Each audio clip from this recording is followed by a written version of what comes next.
Pain doesn't ask for permission. It strikes without warning. It is the shadow that trails you from your very first cry to your final breath, the tax life demands from every living being. In childhood, pain is the sting of a scraped knee, the loneliness of being left out at recess, the sharp disappointment when the world first tells you no. In youth, it becomes heavier, the heartbreak of a first love lost, the silent anxiety of not belonging, the crushing sense that your dreams may be far too large for the fragile hands that hold them. As adulthood arrives, pain changes shape, but never leaves. It is the failure that scorches your ambitions to dust, the betrayal that tears your trust apart, the crisis that robs you of sleep while the clock mocks your restless thoughts. Pain is the receipt that existence hands you, proof that to live is to pay a price. Every blow of fate lands like a hammer striking the coffin of your certainty, each strike echoing with the question you can't silence. Why me? What for? When was the last time pain broke you open, not just wounded you, but ripped apart the scaffolding of your identity, leaving you raw, trembling, searching for meaning? Was it the moment the world seemed to conspire against you, when suffering felt not like a lesson, but like meaningless cruelty? I am not here to lecture you about philosophers as if they were dusty relics from forgotten shelves. This is about your life, your battles, your scars, and the choices that burn in your chest.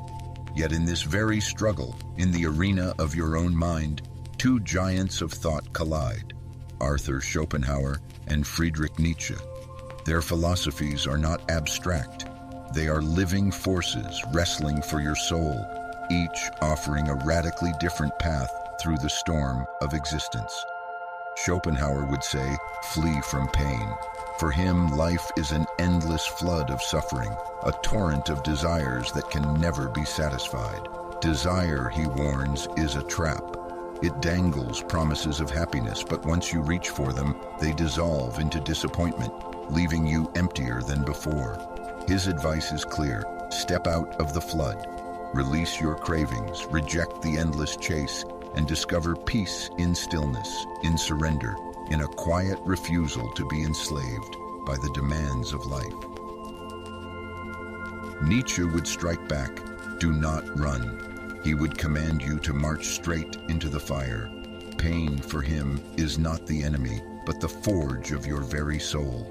It is the anvil and the hammer that strike you again and again until you are no longer fragile flesh, but hardened steel, scarred, yes, but unbreakable.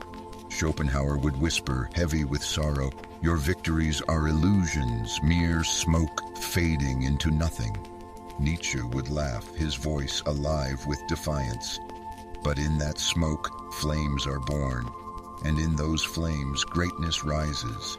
Pain carves, pain shapes, and the question is never if it will come, but how you will respond. Will you turn away, seeking shelter, or will you face the fire, daring it to make you stronger, hide or ignite? Life, for Schopenhauer, is a rain that never stops. Each drop is a desire, another notification, another target, another must-have you didn't know you needed. He called the engine behind this churn the will to life, a blind, insatiable drive that pushes you forward yet never lets you rest. You land the job and feel the high. For a week, you fall in love and glow until routine dulls the edges. You post a clip on TikTok or YouTube Shorts, watch views spike, dopamine surges. Then the feed swallows you, the algorithm pivots, and you're invisible again. The thrill vanishes, the ache returns, and the treadmill starts moving faster. Does this feel familiar?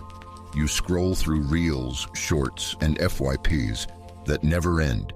AI-polished faces, virtual influencers that never tire, productivity gurus gamifying your mornings, perfect lives rendered by filters, and LLM-written captions. Against that flood, your imperfect human life looks small. The will feeds on that comparison. It tells you you're behind, that fulfillment is one click away, that peace is the next purchase, the next routine, the next 10 habits of the elite. You chase, you grasp, you crash, you crave again. Schopenhauer's verdict is merciless. The cycle doesn't stop by winning it. Every fulfilled desire collapses into boredom. Every unfulfilled desire swells into suffering. Even at the top of the mountain, the will points to another peak. The escape, he insists, is not to run faster, but to step out of the rain. Renounce the chase. Want less. Reclaim attention from the feed that monetizes your restlessness. Where to step? He offered 2 doors. One is voluntary simplicity, asceticism in modern clothes. Fewer apps, fewer promises, fewer hooks into your nervous system. Turn off what tugs the mind. Stop feeding the will with novelty on demand. The other door is aesthetic contemplation. In art, especially music, he believed the will loosens its grip. When a string quartet holds a single note over silence, when a painting absorbs you past words, you fall out of wanting and into being. For minutes, or if you're lucky, hours, the craving voice goes quiet. That quiet, for Schopenhauer, isn't emptiness, it's relief. It's the only honest happiness, the absence of pain. He lived as he taught. After loss and estrangement, he chose obscurity over salons, long walks over applause, scores of music over the marketplace of opinion. He did not optimize, he withdrew, not as defeat, but as refusal to be farmed by the will. In solitude, he wrote, not to conquer a trending topic, but to outlast one. What might that look like in 2325? A designer turns her phone to grayscale, schedules a weekly digital Sabbath, and swaps just one more scroll for a live piano recital. A student disables infinite feed on every app and learns to sit with a symphony end to end. A founder steps away from growth dashboards at night and reads poetry aloud, letting language restore what metrics erode. None of this wins the game, and that is precisely the point. The victory is opting out. Schopenhauer doesn't promise glory. He offers a room with the windows open, the rain steady outside, and the mind finally unhooked from its own bait. Not triumph, tranquility. Not a highlight reel, a steady pulse. And maybe, right now, that's the medicine you need. Where Schopenhauer saw endless rain, Nietzsche saw fire, and he didn't want you to run from it. To him, suffering wasn't a mistake in the design of life. It was the design. Every cut, every failure, every humiliation is not an obstacle. It's the very forge that shapes you. If Schopenhauer told you to withdraw from the storm, Nietzsche dares you. Walk into it. He gives the suffering of your life a new frame, not as punishment, but as possibility. Think of the phrase he forged, amor fati, the love of fate. Do not just endure what crushes you. Embrace it. Say yes to it. Make it fuel. That heartbreak, that layoff, that betrayal. It is not a thief stealing your peace. It is the hammer striking the raw ore of your soul into shape. No suffering, no strength, no crisis, no creativity, no wound, no wisdom. In 225, Nietzsche would look at the culture of optimization, self-care checklists, productivity apps with dopamine loops, and he'd laugh. He'd call them disguises for cowardice. Comfort, he'd say, is the slow suffocation of the soul. Every curated life on Instagram, every AI-polished feed of fake perfection, every retreat from hardship into safety-first living is not salvation. It's decay. Scroll your TikTok FYP, and what do you see? Hacks to avoid stress. Life without pain. Infinite self-soothing routines.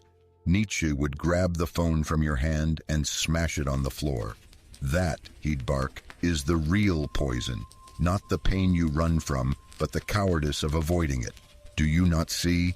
The fire is where you are reborn. What does it look like to walk into that fire now? It might be as raw as launching a startup knowing most collapse, but daring anyway. It might be posting your art online, not for algorithmic approval, but because creation is your defiance. It might be lifting weights until your muscles burn, not because it's easy, but because discipline and strain turn you into someone new.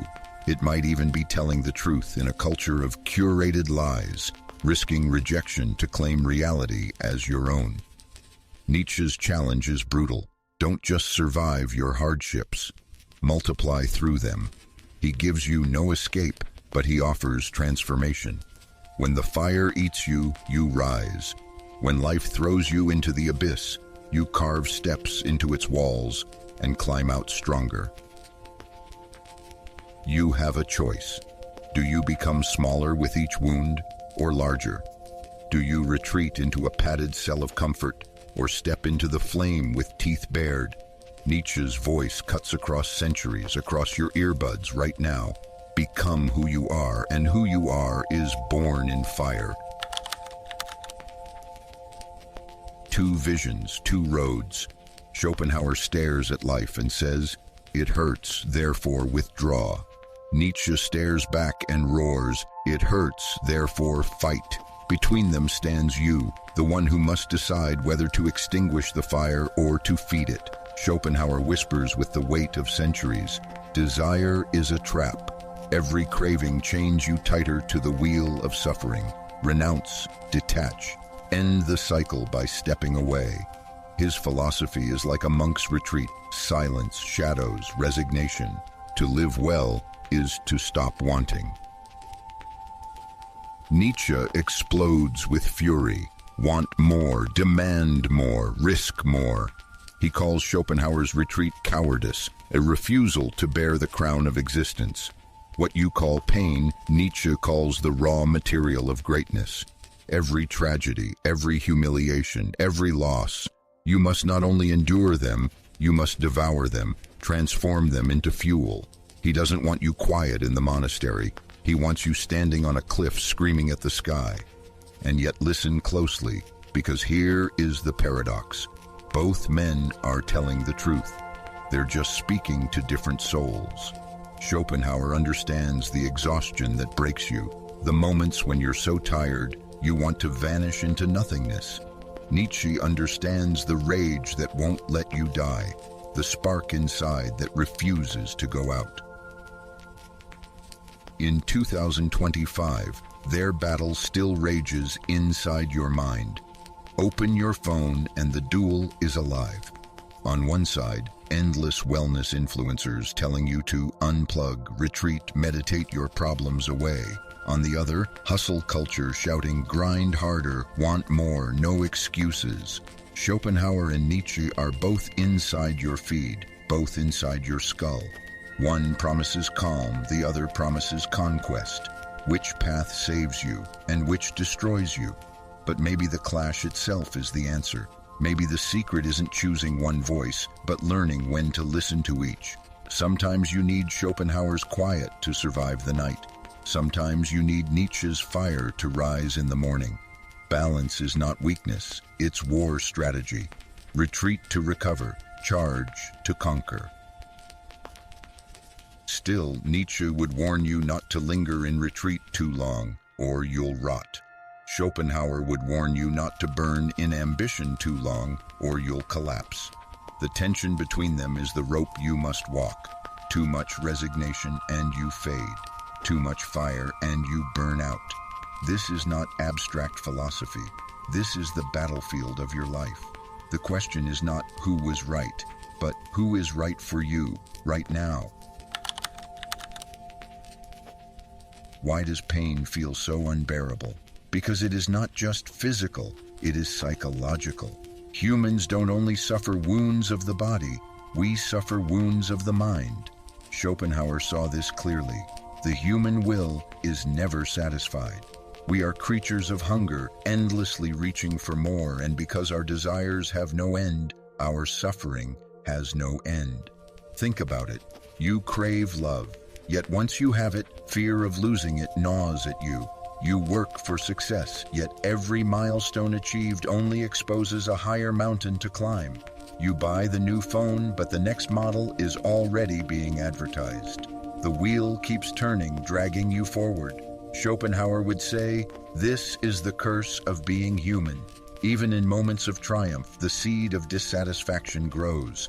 That is why he claimed life is suffering at its core. But Nietzsche looked deeper. He asked, if life is suffering, why do some thrive in it while others collapse? His answer was shocking. Suffering is not the enemy, it is the teacher. When you're betrayed, when you're humiliated, when you're crushed, it's not a dead end, it's raw data. The pain teaches you who you are, what you can endure, what you must become. To escape suffering is to escape yourself. Modern psychology echoes both men. Therapists today talk about the hedonic treadmill, the endless chase for pleasure that never truly satisfies. That's Schopenhauer's insight reborn, but they also talk about post-traumatic growth, the resilience forged when people transform pain into strength. That's Nietzsche's fire burning in the language of science. Scroll your social media feed and you'll see both philosophies at war. The wellness guru tells you, let go, detach, meditate away the craving. The motivational speaker shouts, embrace the grind, your scars are your strength. Two ancient voices dressed in 21st century clothes, still fighting for your attention. And here's the brutal truth. You can't mute pain. You can drown it with distractions, but it resurfaces. You can bury it under work, but it claws back up. You can try to detach, but your heart betrays you with its endless wanting. The choice is not whether you will suffer, the choice is what you will do with that suffering. So ask yourself, do you see your pain as an unfair punishment or as an invitation to evolve? Do you treat it as a wall or as a door? Nietzsche did not want comfort. He did not want escape. He wanted life in its most brutal, unfiltered form. To him, suffering was not something to reduce, manage, or avoid. It was the very material out of which greatness is sculpted. He once wrote, "What does not kill me makes me stronger." That line has been reduced to a cliché on gym walls and Instagram captions, but behind it lies a philosophy far sharper than motivational slogans. For Nietzsche, suffering was a test. Every hardship you face is the universe asking, are you strong enough?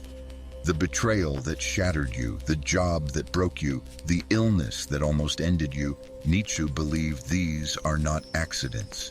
They are your exam papers. To fail them is to shrink, to retreat into despair or bitterness. To pass them is to emerge as someone transformed, hardened, reborn. Imagine your worst moment, the night you thought you couldn't go on. Nietzsche would say that night was your initiation. That was the forge in which you were either burned to ashes or melted and reforged into steel. Schopenhauer, of course, would reject this. To him, this kind of thinking was dangerous, even cruel. Why glorify suffering? Why encourage people to embrace the fire that consumes them? Better to detach, to step away from the battlefield of desire, to find serenity in giving up the endless struggle. But Nietzsche would laugh at this withdrawal. To him, retreat was not wisdom, it was cowardice. He pointed instead toward what he called the Übermensch, the overman, not a superhero, but a human who takes life's suffering and uses it to create meaning, art, strength, and vision. The Übermensch does not ask for life to be easier. He demands to become greater. In today's world, this challenge feels sharper than ever.